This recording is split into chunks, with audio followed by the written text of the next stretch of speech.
Et nous enchaînons à présent avec Enjeu Patrimoine. Nous allons revenir une fois encore sur ce plateau sur la réforme du courtage et sur l'obligation pour les courtiers d'adhérer à une association agréée par l'ACPR avant d'envisager obtenir un renouvellement ou un agrément ORIAS. Et pour en parler, nous avons le plaisir d'être en duplex avec Roger Minguy, le président de Endia. Bonjour Roger Minguy. Bonjour Nicolas. Merci d'être avec nous à distance dans cette émission. Alors vous êtes le président de Endia. Je trouvais intéressant quand même de s'attarder un petit peu sur cette association puisque vous êtes une association professionnelle agréée par l'ACPR, mais depuis le 22 mars 2022, c'est une association qui a été créée pour cette réforme du courtage et qui est finalement le rassemblement de plusieurs organisations, Planète CSCA qui est un syndicat de courtiers de l'assurance, mais également l'APIC, l'association professionnelle des intermédiaires en crédit, et GCAB, le groupement des comparateurs en assurance et banque. Pourquoi avoir créé cette association? Pourquoi vous êtes réunis pour créer cette association, Roger Minguy? Alors c'est vrai que cette association, elle a été créée à l'initiative donc de ces trois organisations et ce syndicat professionnel que vous rappeliez. Pourquoi les trois? Parce qu'il me semble intéressant dans une association d'autorégulation que la pluralité des métiers, des structures et des natures d'activité soit représentée. Planète CSCA est le courtier français des courtiers en assurance en France. L'APIC, vous l'avez rappelé, c'est tout ce qui touche les intermédiaires en crédit, et le GCAB, c'est tout ce qui touche les comparateurs. Et donc, clairement, les sujets pour ces natures d'activité ne sont pas toujours les mêmes. Les contraintes qui s'imposent à elles, la réglementation notamment, ne sont pas toujours les mêmes. Et je trouve qu'une association comme Endia, qui a eu ses trois membres fondateurs à l'origine, est assez riche de ces différentes expériences et natures d'activité. Ce qui en fait aussi l'intérêt pour une jeune association comme la nôtre, puisque comme vous l'avez rappelé, nous nous sommes créés fin décembre 2021, et en effet, nous avons reçu l'agrément de la CPR en mars 2022. Il était temps, puisque l'agrément, du moins l'obligation de démarrage était au 1er avril 2022. Mais la CPR a donné ses agréments à toutes les associations fin du mois de mars. Est-ce que, puisque Endia est une association plus jeune, c'est plus compliqué pour répondre aux requêtes ou aux demandes de l'AMF vis-à-vis de l'ACPR, vis-à-vis de la réforme du courtage? Alors, pas particulièrement, parce que, d'une part, comme vous l'avez dit justement, que ce soit Planète, CSCA, l'APIC ou le GCAB, ce sont des organisations professionnelles qui, de toute manière, ont suivi, comment dirais-je, le déroulement de cette mise en place de la réforme, avec ses attendus, les raisons pour lesquelles cette réforme a vu le jour. Donc, ce n'est pas quelque chose qui est tombé comme un coup près le 1er avril 2022. Ces trois organismes travaillaient déjà depuis 2021 sur ce sujet.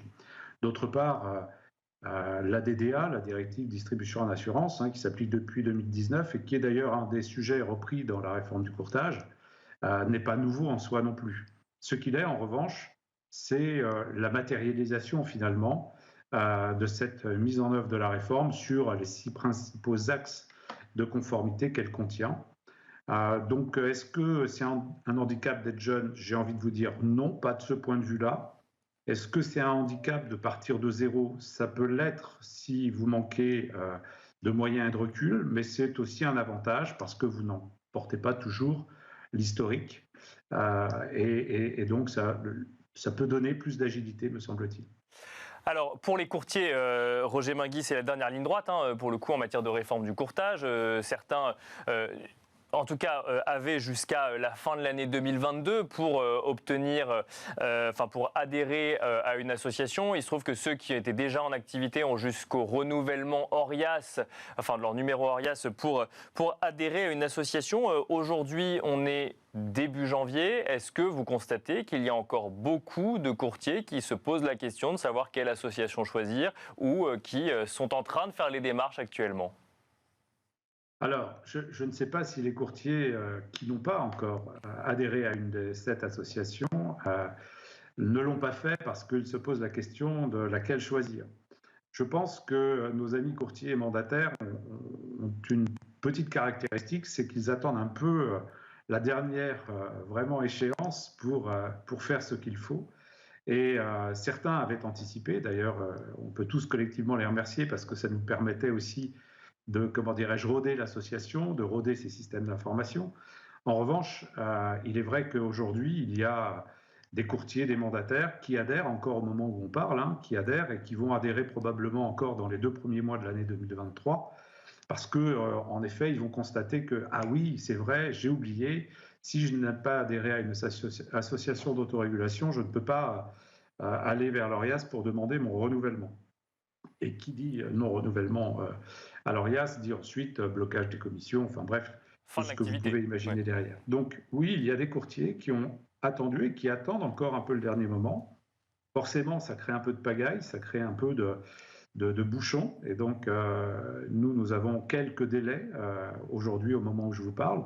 Ceci étant, rien qui ne soit en capacité d'être résolu, je dirais, dans un temps serein par rapport aux obligations. Les courtiers doivent se mettre en règle d'ici la fin du mois de février et avoir leur de nouveau, je dirais, l'agrément ORIAS pour pouvoir continuer leurs activités.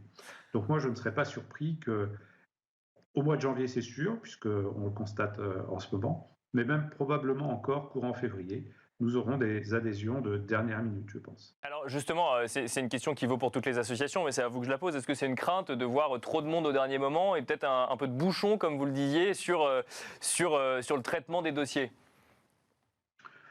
Oui, c'est une crainte, et en même temps, quand on est une association qui se crée pour cette occasion, c'est aussi un peu un problème de riche. Si on a beaucoup de demandes d'adhésion, c'est plutôt bon signe. Donc voilà, il faut jongler avec les deux, et c'est pas toujours facile. Ceci étant, moi je le prends plutôt comme un élément positif que comme un élément négatif. Et alors, Roger Mainguy, la question qu'il faut se poser, que certains courtiers se posent sûrement à l'heure actuelle, comment choisir son association? Quels sont les critères quelles sont les questions qu'il faut se poser, sur quels critères il faut se baser? D'abord, il faut que le courtier ou le mandataire s'interroge sur sa nature d'activité. Est-ce qu'il est mono-activité ou est-ce qu'il est sur plusieurs activités? Dit différemment, est-ce qu'il a besoin d'avoir une association qui couvre à la fois l'assurance et, par exemple, le crédit ou les intermédiaires en opération de banque et services de paiement? Si la réponse est j'ai les deux activités, il faut mieux qu'il choisisse une association qui a les deux agréments. Aujourd'hui, sur le marché, les associations ont quasiment toutes les deux agréments, mais je pense que ça, c'est la première des questions à se poser. D'accord. Ensuite, il y a aussi l'aspect prix. Je dirais qu'aujourd'hui, un des critères de choix, au-delà de ce que peut proposer une association d'autorégulation, peut être un discriminant sur le prix. Donc là aussi, chacune des associations d'autorégulation a eu le loisir d'établir une grille entre guillemets tarifaire. La nôtre, elle est publique, elle est sur notre site ndia.fr.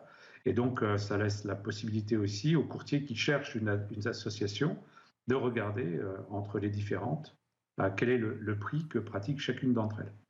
Et puis, de mon point de vue, le troisième critère qui, à mon sens, est de loin le plus important, c'est, j'allais dire, l'indépendance de la gouvernance de l'association. Aujourd'hui, NDIA, en l'occurrence, et je parle un peu pour ma paroisse, mais en même temps, vous m'invitez, donc j'en profite. NDIA est une association qui est pilotée par des gens qui n'ont aucune activité, ni dans le courtage d'assurance, ni dans le courtage en crédit. Donc, de ce point de vue, nous sommes complètement agnostiques d'une certaine façon. Moi-même, je n'ai plus d'activité dans le monde de l'assurance ou du crédit. Et quant à Daisy Fakinetti, qui est la secrétaire générale, elle non plus n'a pas d'activité. Donc, notre point de vue, il est neutre, il est agnostique.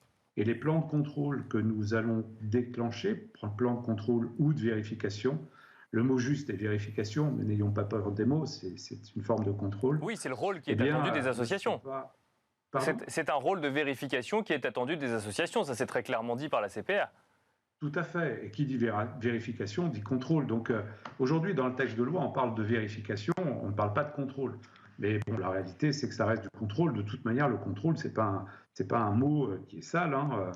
Il faut du contrôle dans des activités réglementées. C'est pas un sujet en soi. Et donc, moi, ce qui me semble très important dans ce contexte, c'est la capacité de l'association à pouvoir démontrer son indépendance, le fait que les plans de contrôle qui sont mis en œuvre tous les ans pour qu'au bout de 5 ans, l'ensemble des adhérents aient fait l'objet d'au moins une vérification, le soit sur des critères parfaitement factuels, connus de tous, et qui n'aient pas de lien direct ou indirect avec les activités des uns et des autres ou des administrateurs. Une question, Roger Mainguy, qu'on peut se poser quand on est courtier et qu'on se pose la question d'adhérer à une association plutôt qu'à une autre. Est-ce qu'on s'engage sur une durée définie ? Alors, on peut, rien n'empêche un courtier d'adhérer en début d'année à une association et d'adhérer en cours d'année à une autre, comme rien n'empêche un courtier d'adhérer à 2 associations. Bon, après, quel est l'intérêt d'adhérer à 2 associations ? Là, pour le coup, je n'en vois pas, de mon point de vue, sauf si, en effet, vous avez 2 activités et que vous adhérez à une association qui n'a qu'un seul des 2 agréments. Mais ceci étant, rien ne l'interdit. En matière de formation, Roger Mainguy, comment est-ce que vous voyez les choses ? Qu'est-ce que vous allez mettre en place pour s'assurer que tous les adhérents suivent bien leurs heures de formation ? Puisque c'est un gros point quand même de cette réforme du courtage, c'est s'assurer que les courtiers soient suffisamment formés ou en tout cas à jour en matière de formation. Oui, c'est un des points, si ce n'est le point essentiel. C'est tout ce qui tourne autour de l'honorabilité, de la capacité professionnelle et de la formation continue. Donc, bien sûr, ces éléments sont les 3 axes des 5 ou 6 axes dont je parlais tout à l'heure. Donc, nous, forcément, lorsque on va vérifier avec lui un courtier ou un mandataire, eh bien, on va lui demander quel était le plan de formation prévu l'année N-1. En 2023, on va contrôler ce qui s'est déroulé en 2022, en 2024, ce qui s'est déroulé en 2023. Et donc forcément, on va lui demander quel était le plan de formation pour vous-même, pour les personnes assujetties dans votre cabinet qui doivent elles-mêmes suivre ces formations continues. On va demander aussi tout ce qui touche la preuve, entre guillemets, du suivi de ces formations, donc des différentes heures de formation suivies et auprès de quel organisme. Et puis, nous, de notre côté, eh bien évidemment, on va mettre à disposition de nos adhérents plusieurs organismes de formation et plusieurs natures de formation qui correspondent à leurs besoins de formation continue, que ce soit en assurance ou en crédit. Et donc, nous ferons en sorte qu'ils aient à la fois un large panel de choix, qui soit évidemment en lien direct avec leur activité et leurs besoins, et puis aussi faire en sorte qu'ils aient à travers notre association des tarifs privilégiés, parce que nous sommes en capacité à négocier avec l'ensemble des différents fournisseurs au sens large du monde de l'assurance et du courtage en crédit, des prix plus attractifs pour nos adhérents. Merci beaucoup Roger Mainguy d'avoir été avec nous à distance dans Smart Patrimoine. Je rappelle que vous êtes président de Endia. Merci beaucoup. Merci à vous également de nous avoir suivis. C'est la fin de cette émission Smart Patrimoine, mais on se retrouve très vite pour un nouveau numéro sur Bismart. Et en attendant, je vous invite à retrouver tous les replays de cette émission sur bismart.fr ainsi qu'en podcast sur toutes les plateformes de podcast.